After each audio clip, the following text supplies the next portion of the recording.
Na última aula nós focamos nas questões sobre física e matemática da prova da Olimpíada Brasileira de Astronomia. Vamos então passar para as questões mais conceituais sobre astronomia e astrofísica em si. Temos então primeiramente a questão número 2 da prova de 2019.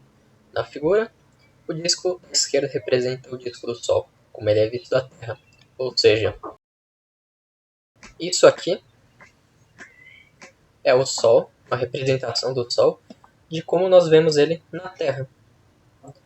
Os 4 discos seguintes representam o Sol, ou seja, todos eles são Sol, mas visto de outros planetas do Sistema Solar. Assinale a alternativa que apresenta o nome dos planetas de onde se vê o disco do Sol como desenhado. Ou seja, nós temos que identificar o planeta pelo tamanho que eles veem o Sol. E para isso é preciso ter um bom entendimento do Sistema Solar. Entender como se dá a disposição de todos os planetas é fundamental para entender essa e outras questões da prova. Aqui na Terra, nós vemos o Sol nesse tamanho aqui, mas como ele é enxergado de longe. Ou seja, a distância entre o Sol até a Terra é muito grande. Ou seja, no ponto A, o Sol está desse tamanho tão pequenininho, tem que ser um dos planetas mais de trás, um desses aqui. Então vamos ver nas alternativas quais planetas os itens propõem. No item A, Mercúrio. Vamos ver onde está Mercúrio. Mercúrio está do lado do Sol. Eles enxergam o Sol como um gigante, ou seja, não pode ser Mercúrio. Então toda essa alternativa pode ser descartada. Então temos Júpiter. O Júpiter está atrás da Terra, com uma visão do Sol um pouquinho menor. Pode ser, vamos ver. Temos Urano também. Urano, mais atrás ainda, um desses 3 últimos planetas que nós falamos, também pode ser. Ou seja, um desses 2 planetas de A e B é Urano ou Júpiter. Basta nós vermos e compararmos o tamanho do Sol em relação à distância dele. Então vemos que Júpiter está aqui e Urano está aqui. Como Urano está mais longe do Sol, a percepção que as pessoas dentro de Urano têm é de um Sol muito menor. Enquanto Júpiter, o Sol ainda é pequeno, mas um pouco maior se comparado a Urano. Então, A pode ser Urano e B, Júpiter. Nós temos marcado essa daqui. Ou seja, o A é Urano, pode ser um desses 2, e B é Júpiter. Ou seja, essa questão aqui foi descartada. Na letra C, que pode ser Marte ou pode ser Vênus. Vamos ver.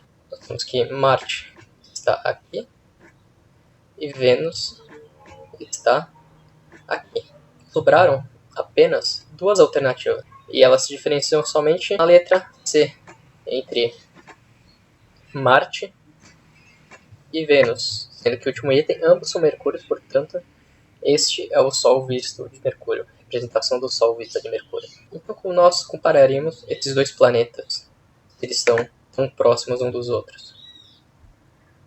No meio da visualização da Terra, que é este Sol daqui. O que quer dizer? Esse Sol visto desse planeta é de um lugar mais próximo que o da Terra. E quem está mais próximo da Terra? Vênus. Isso mesmo. Enquanto Marte está mais longe, a representação do Sol de Marte seria menor que o Sol visto da Terra, justamente por ele estar mais longe. Ou seja, a única questão que sobrou, o único item que sobrou, é esse último. Vamos partir então para a próxima questão. O brilho de uma estrela depende da distância dela até nós, tal qual uma lâmpada, que quando próxima brilha mais que quando de longe. A potência da lâmpada é sempre a mesma, não importa se está perto ou longe para a gente. A potência de uma estrela, chamada de luminosidade, pelos astrônomos, também não depende da distância, mas certamente deve depender de outras características da estrela. Isso é um conteúdo muito recorrente nas provas da UOBA, sobre o brilho das estrelas. Vocês já devem ter aprendido que uma estrela tem como característica a emissão de luz própria, ou seja, planetas não emitem luz própria, no máximo refletem as luzes das estrelas, e somente as estrelas que têm o seu brilho, que produzem brilho, que é chamado de luminosidade. Então, coloque F para falso ou V para verdadeiro nas informações abaixo, nas afirmações abaixo. A luminosidade da estrela deve depender do volume.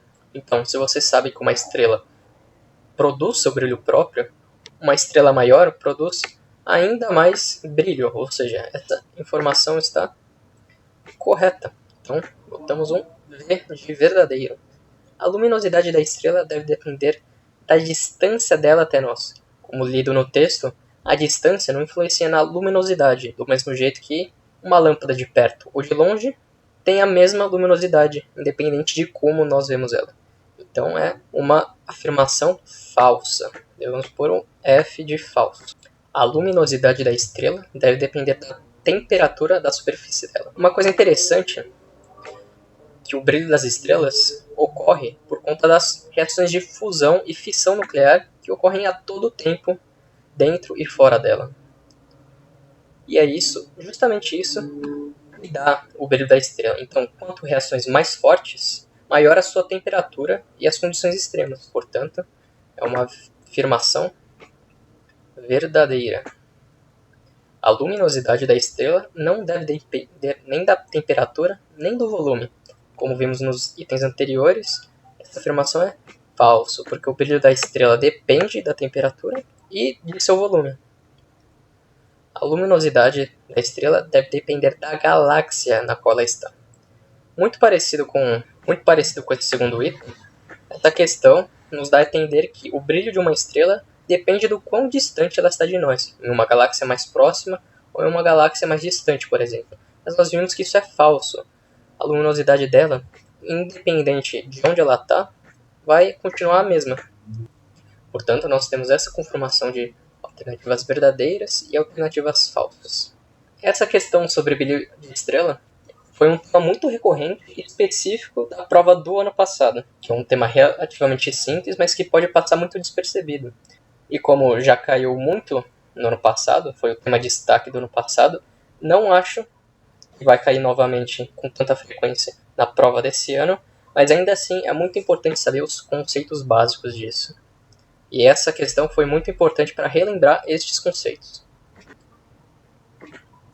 Partindo então para a próxima pergunta, nós temos outra alternativa de verdadeiro ou falso, mas no caso temos que atentar para escrever C de certo ou E de errado. Porque se você pôr um V, mesmo que seja correto, não vai ser considerado o ponto, justamente por conta do enunciado. Então, isso é um detalhe que vocês têm que prestar muita atenção na hora de resolver as questões. Dito isso, podemos falar dos itens. Os planetas descrevem uma órbita elíptica ao redor do Sol. E é exatamente isso que acontece. A órbita é elíptica e não um círculo perfeito ao redor do Sol. Os planetas giram ao redor do seu eixo num movimento chamado de rotação. Você já deve ter aprendido dois tipos diferentes de movimentos que um planeta pode fazer, que é a translação e a rotação. A rotação se refere justamente a isso, ao giro do planeta em torno do seu próprio eixo. Ou seja, essa alternativa está correta. Os planetas giram ao redor do Sol, em um movimento chamado de translação. Exatamente isso, essa afirmativa também está correta, que é justamente o item número 1 que nós respondemos. Essa volta elíptica que os planetas dão ao redor do Sol é chamado de translação.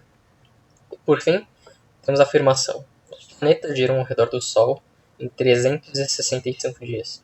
Essa afirmação é falsa. Somente a Terra gira ao redor do Sol em 365 dias. A distância desse planeta ao Sol e o tamanho dele influenciam muito no número de dias que ocorre a translação. Como podemos ver aqui, se compararmos Plutão com uma órbita enorme ao redor do Sol, seu movimento de translação vai ser muito maior se comparado a Mercúrio, que é tão pertinho do Sol que para dar uma volta nele é muito pouco tempo. Ou seja, somente o planeta Terra gira ao redor do Sol em 365 dias.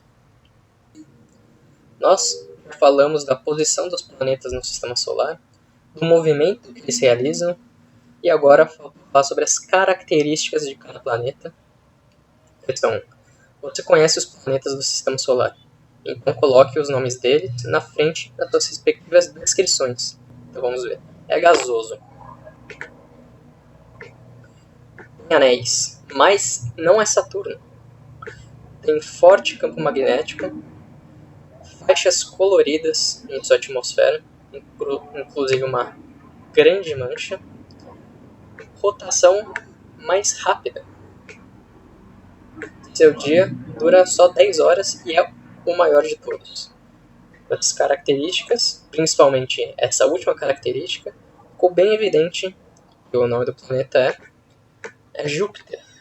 Ele é chamado de um dos gigantes gasosos e ele também apresenta anéis, como o próprio enunciado diz.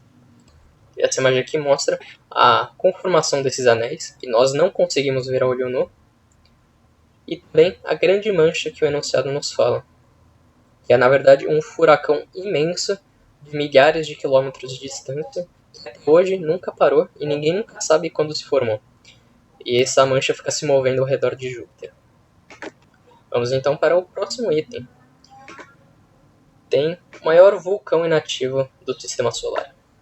Bem menor que a Terra, é rochoso, tem sua superfície avermelhada. Desfiladeiros enormes, no passado até se pensou que era habitado. Provavelmente será o primeiro planeta a ser visitado por astronautas. Novamente, essa última característica já dá de cara que é Marte. Essa aqui é uma foto do Monte Olimpo, o maior vulcão do Sistema Solar, podendo inclusive ser visto da própria Terra com telescópios especiais.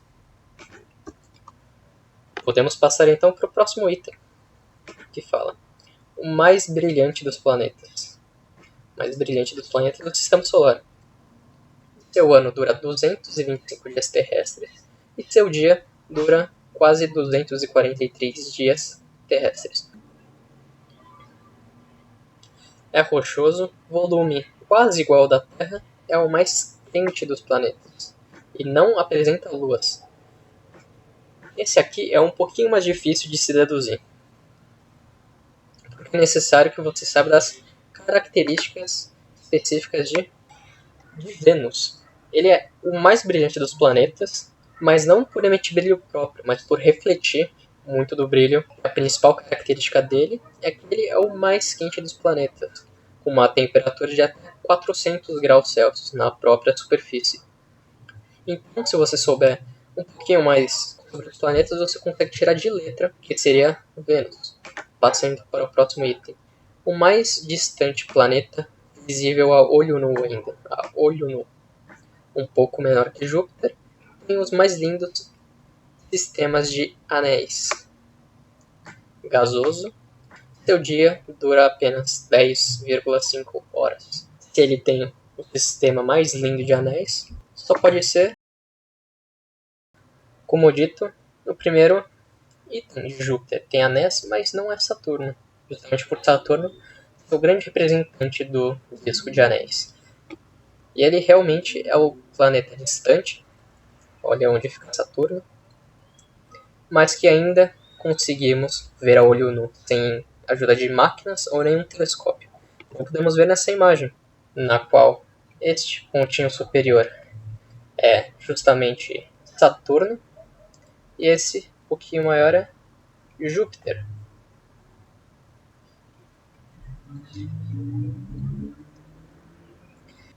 Finalizando essa aula, vamos falar sobre as leis de Kepler, que nas provas mais antigas ela não aparecia, mas nas 3 últimas provas ela apareceu sem falta e com essa mesma estrutura.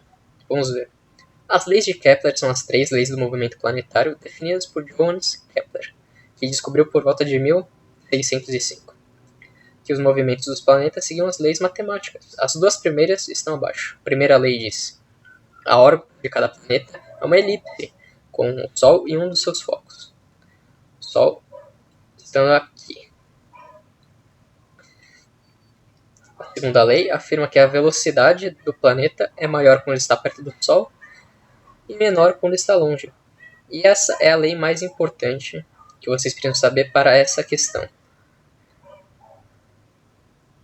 Por exemplo, a Terra, quando passa muito perto do Sol, está no mês de janeiro, e por isso tem uma velocidade muito elevada. Então, ela vai se distanciando do Sol, diminuindo sua velocidade, até chegar em julho, onde ela está com sua menor velocidade.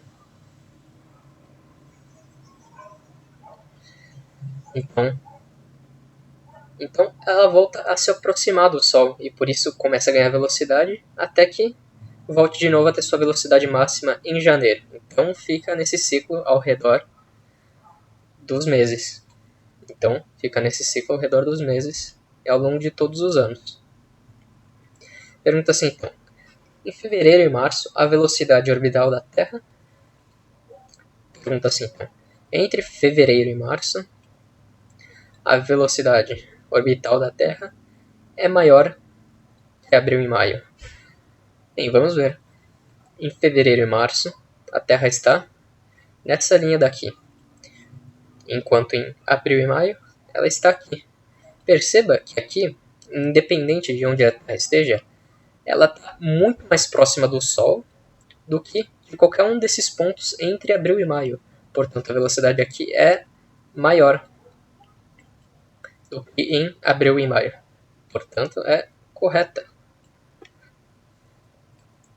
Partindo então para a próxima, temos que em junho a velocidade orbital está aumentando. Vamos ver então. Junho está aqui. E nós percebemos que, na realidade, ela está diminuindo, porque julho apresenta a velocidade mais baixa que a Terra adquire. E só depois de julho ela começa a ganhar velocidade. Portanto, a afirmativa é errada.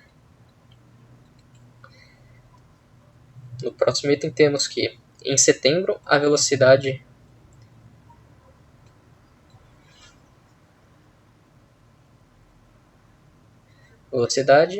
está aumentando. Vamos ver onde está setembro.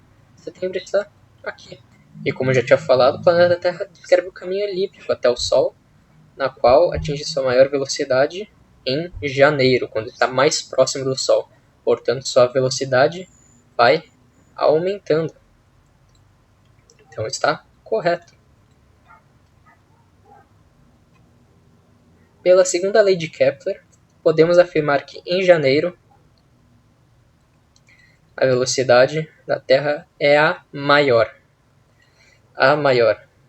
E é justamente o que eu falei. Em janeiro, a Terra está no ponto mais próximo do Sol, na menor distância possível que ela passa dentro dessa órbita elíptica, portanto também está correta. E finalizamos então as duas aulas sobre as questões mais pertinentes e também as que mais aparecem dentro da Olimpíada Brasileira de Astronomia. Muito obrigado por me acompanharem. Espero que essas aulas tenham te ajudado a revisar os conteúdos que já sabiam, a entender novos